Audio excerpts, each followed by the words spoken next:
राधे राधे दोस्तों, आप सब कैसे हैं। तो आज हम जानेंगे शाम की पूजा में घंटी बजाने की मनाही क्यों होती है, किस लिए हमें शाम की पूजा में घंटी नहीं बजाया जाता है।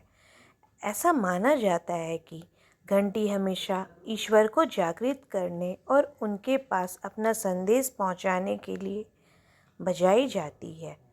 ऐसे में जब हम रात के समय घंटी बजाते हैं तब यह भगवान के विश्राम का समय होता है। इसी वजह से जहाँ सुबह की प्रार्थना के लिए घंटी और शंख बजाना शुभ माना जाता है, वहीं शाम की पूजा के दौरान घंटी न बजाने की सलाह दी जाती है। मान्यता है कि सूर्यास्त के बाद ही सभी देवता विश्राम करने की अवस्था में आ जाते हैं। ऐसी में घंटी बजाना उनके विश्राम में बाधा आती है, जिससे पूजा का पूर्ण फल नहीं मिलता है। इसलिए हमें घंटी बजाने से बचना चाहिए। आइए अब हम जानेंगे घर में डेली पूजा करने के क्या फ़ायदे होते हैं और उनके क्या नियम होते हैं। रोज करानी चाहिए इस तरह से पूजा। दैनिक पूजा का समय निश्चित करें। हमें ये ध्यान रखना चाहिए कि पूजा एक ही समय पर रोज करनी चाहिए, जिससे उसका फल पूर्ण रूप से मिल सके। रोजाना एक ही समय पे इसीलिए पूजा करना चाहिए। हमेशा स्नान करके, साफ कपड़े पहनकर, साफ ज़मीन पर आसन बिछाकर उस पर बैठे।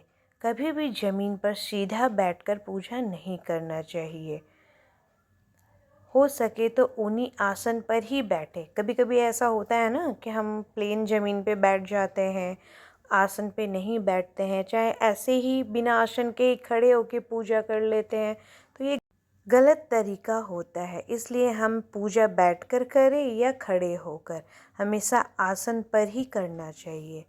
भगवान की पूजा करते समय दिशा का भी ध्यान रखना चाहिए। विशेषकर हमारा मुख पूर्व, उत्तर या ईशान कोण की ओर होना चाहिए। पूजा के लिए चंदन कभी भी तांबे के पात्र में ना रखें। और एक बात, दीपक के नीचे चावल जरूर रखें। हिंदू धर्म में रोजाना पंचदेवों की पूजा करना चाहिए।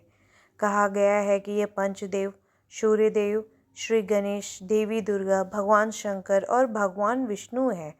पूजा के बाद अपने आसन के नीचे 2 बूंद जल डालकर उसे अपने माथे से लगाएं, फिर अपनी जगह से उठे, वरना पूजा का फल आपकी बजाय इंद्रदेव को मिल जाता है।